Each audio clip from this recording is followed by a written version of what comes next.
Oi pessoal, tudo bom? Algumas semanas eu questionei no Insta o que era mais difícil para os pais que me seguem lá na missão de ser pai e de ser mãe. E dentre as muitas respostas, a maioria das respostas vieram na dificuldade em educar. Que educar era muito difícil, que educar era uma missão muito desafiadora. E realmente é uma missão bela e desafiadora, completamente. E é desafiadora porque a gente sabe o tamanho da responsabilidade, né? A gente sabe que os seres humanos estão ali, os nossos filhos estão ali olhando para nós, esperando da gente o exemplo e uma forma de aprender em como vão lidar, o que vão fazer, né? Nós somos responsáveis de certa forma por quem eles são e quem eles serão. E é desafiador também porque é muito difícil separar essa razão da emoção, né? É tão difícil separar aquilo que eu sei que eu quero fazer pelo meu filho, aquilo que eu sei que eu quero agir, a forma como eu quero agir, aquilo que eu sei que eu preciso fazer para ajudá-lo, daquilo que eu sinto. E se não tiver muito claro para mim, se eu não estiver muito seguro em relação ao que eu sou, a quem eu sou, fica mais difícil ainda educar. Eu sempre falo que antes de ser pai e mãe é necessário ser. Então, antes de agir como pai e como mãe, eu preciso saber quem eu sou como pessoa, o que eu sinto, o que eu gosto, o que eu quero. Preciso me validar como um ser humano que erra, que acerta, que é vulnerável, né? A educação, nós educamos as crianças muito a partir das nossas emoções. Por isso, se eu não tô bem, eu não educo bem, né? Se eu não tô feliz, eu não consigo fazer pessoas ao meu redor felizes também. Um exemplo claro, como é que eu posso ensinar ao meu filho paciência, calma, tranquilidade, se eu tô no meio de uma crise de estresse, se eu tô lotada de frustrações, né? Como é que eu posso ensinar o meu filho a ser organizado com as suas coisas, a ser organizado na vida, se eu sinto que a minha vida é uma desordem, né? Isso pode ser interno, pode ser que externamente tá tudo ok, mas internamente a minha vida tá uma bagunça. Como é que eu vou ensinar a organização? Com isso, o educar é difícil porque exige de nós que a gente olhe para as nossas feridas, que eu mexa naquilo que dói em mim, né? Que eu preciso entender aquilo que faz com que eu tenha dificuldade em olhar para aquele outro ser humano e ajude ele nas dificuldades dele também. Educar é difícil porque eu sei que o meu exemplo vale mais do que eu falo. Na paternidade, na maternidade, aquela famoso ditado, né? Faço o que eu falo, mas não faço o que eu faço, não funciona.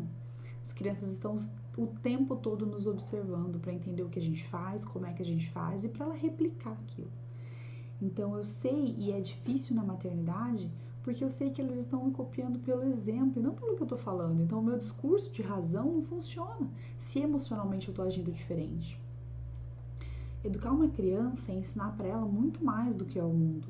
É ensinar para ela as próprias verdades dela. O que significa essas próprias verdades? Significa que ela vai ser um ser humano capaz de olhar para ela e entender o que funciona para ela, o que ela sente, o que ela vai fazer com o que ela sente, né?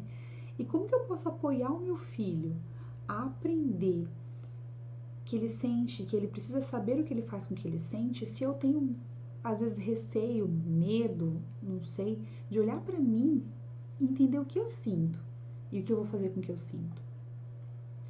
Tudo que nós não conhecemos sobre nós, ele vai ser traduzido pelas nossas crianças, né? As crianças são especialistas em traduzir todos os nossos sentimentos e emoções não curados, né? Então, é aquilo que eu falei.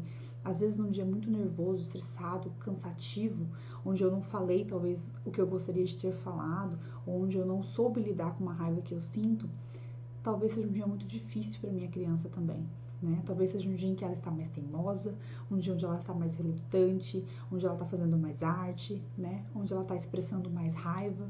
E talvez aquela raiva é minha e não é dela, né? Quanto mais afastada a gente está da nossa essência, de quem nós somos e do que a gente sente, mais difícil é para nós, como educadores, olhar para uma criança com empatia e dar o suporte que ela precisa para essas manifestações que são dolorosas para ela também. Nossos filhos, eles são tão próximos dos nossos corações, são tão unidos com a gente, que eles são os melhores tradutores daquilo que a gente sente, como eu já disse. E por isso que educar é tão difícil, porque nós só temos condições de contar a verdade sobre os nossos filhos para eles sobre o mundo se a gente souber exatamente o que acontece com a gente, né? E com isso, brevemente, eu queria propor um desafio, um exercício para você fazer aí na sua casa, com a sua família, que talvez te ajude um pouquinho nessa arte de educar. Eu queria que você pensasse e listasse, né, escrevesse num papel, todas as áreas onde a educação está muito difícil com seu filho. Todos os momentos em que educar está muito complicado para você. E depois eu quero que você escreva na frente de cada uma dessas áreas que você listar o que você pode fazer. Uma atitude sua, uma ação sua, em que onde o seu filho vai poder olhar e se espelhar e talvez agir diferente. Por exemplo, eu quero que meu filho seja mais calmo, que ele não seja tão agitado, tão irritado. Então, o que eu posso fazer, né, para que eu atinja isso no meu filho? Eu posso me comprometer a ser calmo também, a contar até 10 antes de ficar irritado, a contar até 10 antes de tomar uma atitude que eu sei que eu vou me arrepender, a procurar formas de me acalmar, a me dar as pausas que eu preciso. Deu para entender? Um outro exemplo. O meu filho não me ouve, eu falo com ele, parece que entra no ouvido e sai por outro, eu não sei o que fazer. O que eu posso fazer para ajudá-lo nessa missão, né? Para ele aprender a fazer isso? Eu posso dar o meu ouvido para ele, né? Então eu vou chegar hoje na minha casa, eu vou tirar 10 minutos para sentar do lado dele, para verdadeiramente ouvir o que ele tem para me falar, para verdadeiramente ouvir o que ele quer me contar, as histórias, o dia, enfim, vou dar espaço para que ele fale. Lembre-se sempre que os nossos filhos aprendem muito mais pelo que eles veem de nós do que aquilo que eles nos ouvem falar. Então, razão e emoção não são separados no momento da educação. Então, conecte-se mais com você, com quem você é, com o que você sente, para que você possa se conectar então com o seu filho e ajudá-lo nessa missão. Vamos juntos? Vamos fazer esse desafio? Depois eu quero que você volte aqui para mim e conte se ficou um pouquinho, pelo menos um pouquinho mais leve, essa arte de educar. Tá bom? Tchau, tchau!